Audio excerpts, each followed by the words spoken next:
मैं company एंडमोल, Colors channel और ख़ासकर सलमान खान को जिस तरीके से उन्होंने सारे एलिगेशन, सारी गंदगी को साफ किया है, उन्होंने सलमान खान ने जिस तरीके से शो को प्रेजेंट और कविता और उसके हस्बैंड को क्लियर, इवन उस कपल को भी उन्होंने सपोर्ट किया है। मैं ये नहीं कहूँगी कि एक ही को, बंदा वाकई मेच्योरिटी एज के साथ जो मेच्योरिटी इनमें आ रही है, mind blowing. Hello friends, welcome to filmy fun day joinfilms.com। मैं हूं आपका अपना वीरेंद्र राठौर और आप देख रहे हैं बॉलीवुड का Google join films YouTube channel. जो बिग बॉस का सीरियल आता है वो अपने आप में इतना रहस्यमय है कि हमको कई बार समझ में नहीं आता कि जो वहां पर हो रहा है वो सच है, झूठ है या क्या है।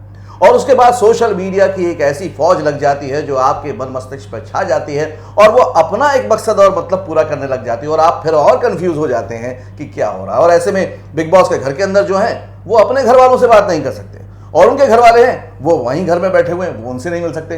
तो ये जो कंफ्यूजन है ये बहुत बढ़ता जाता है। लेकिन ऐसा ही इस बार के बिग बॉस में भी हुआ कविता कौशिक के साथ। तो उनकी जो मदर है अपर्णा कौशिक, वो हमारे साथ हैं जॉइन फिल्म्स के स्टूडियो में। तो आपको समझने का बहुत अच्छे से मौका मिलेगा कि इस तरह के रियलिटी शो को एक्चुअली आपको किस तरह से लेना चाहिए, इसको एंटरटेनमेंट के किस लेवल तक देखना चाहिए, सोशल मीडिया को किस हद तक अपने घर में, अपने दिमाग में आने देना चाहिए। Aparna ji, welcome to join films.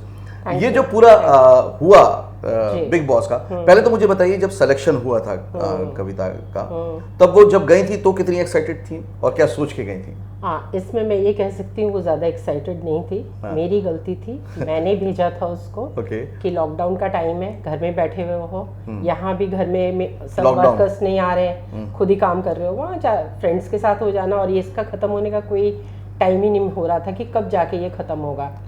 तो उसको हर साल ऑफर आता है, 14 साल से ऑफर आता है, उसने कभी नहीं लिया बिग बॉस, क्योंकि वो ये कंट्रोवर्सी और ये लड़ाई ज़्यादा लड़ नहीं पाती है, चिल्ला पाती है वो, मगर उसको वर्ड्स नहीं कहने आते हैं कि मुझे आगे। तो पर्सनल भी चली जाती है, जो कुछ उसको पता होता है वो पर्सनल भी चली। तो ये चीज़ें जो है ना बहुत गड़बड़ हो गई है। नहीं, ज़्यादा सोशल मीडिया में आने लगा कि हम लोग डिस्टर्ब हो गए थे। और हस्बैंड है उसका, अनमैरिड तो है नहीं, लड़की नहीं है, और वो आज से इंडस्ट्री में नहीं है। उसको इंडस्ट्री 2002 में आई हुई लड़की है, मेरे ख्याल से आज 18 साल हो रहे हैं, और अपने दम पे नेम, फेम, मनी सब जो उसने बनाया है। जब उसे कुछ भी ऐसा गलत काम करना होता तो वो पहले यंग एज में करती। तो इससे बात ये निकल के आती है अपर्णा जी कि जो सोशल मीडिया है, जो आजकल न्यूज क्रिएटर हो गया है, न्यूज मेकर हो गया है, वो अपने हिसाब से कहानी बना लेता है और आम ऑडियंस उसको सच मानने लगती है क्योंकि उसका हल्ला बहुत ज्यादा होता है। तो आप क्या गाइड करोगे ऑडियंस को किस हद तक उसको समझ? आप एक बैकग्राउंड देखिए कि वो किस फैमिली से बच्चा आ रहा है, बैकग्राउंड देखिए। और अभी जितने बच्चे सब गए हैं, सब बहुत अच्छी फैमिली के बच्चे हैं।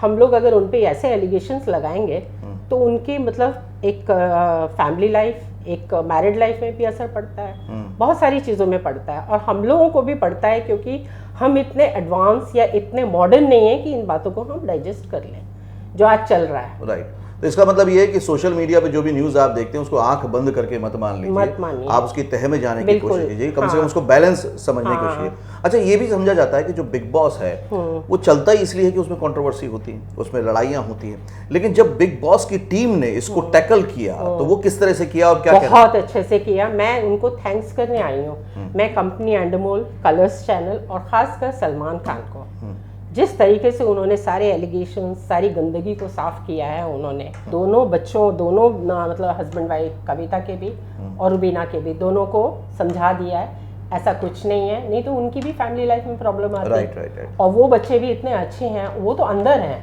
उनको तो कुछ नहीं मालूम कि बाहर क्या चल रहा है, उनको पता नहीं।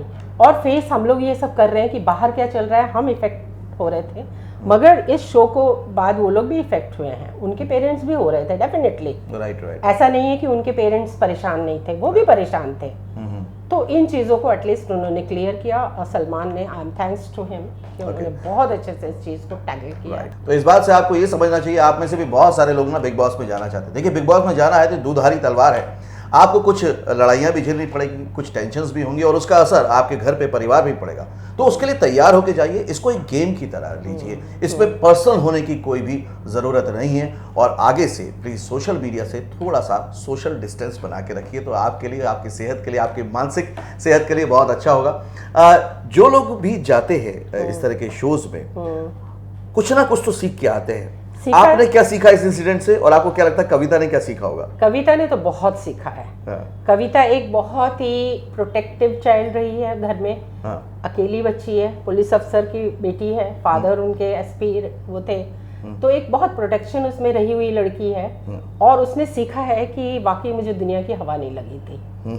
कहती है कि मैं 31 आवर्स उस डब्बे में थी तो मेरा लाइफ रिवाइंड हो गया कि इस घर में कैसे क्या होता है और मैंने अपने घर में क्या देखा है। दोबारा एक तरह से खुद के बारे में उसने कहा कि मुझे मेरी लाइफ रिवाइंड की है, तो कहती मम्मा बहुत सीख लिया है मैंने, तुम्हारे साथ भी मेरे जो मनमुटाव थे, कुछ मेरी शिकायतें थी, वो सब क्लियर हुई। अब वो बेटी मेरी बिल्कुल चेंज है, टोटली चेंज होके आई है। Thank you Aparna ji, thank you. आपने बिग बॉस का कुछ इनसाइड ऐसा पॉजिटिव सच बताया जो आप ऑडियंस को नहीं पता था। और मेन बात जो आपको सीखनी चाहिए इस वीडियो से वो ये कि अगर आप गेम खेलने जा रहे हैं तो उसको गेम की तरह खेलें।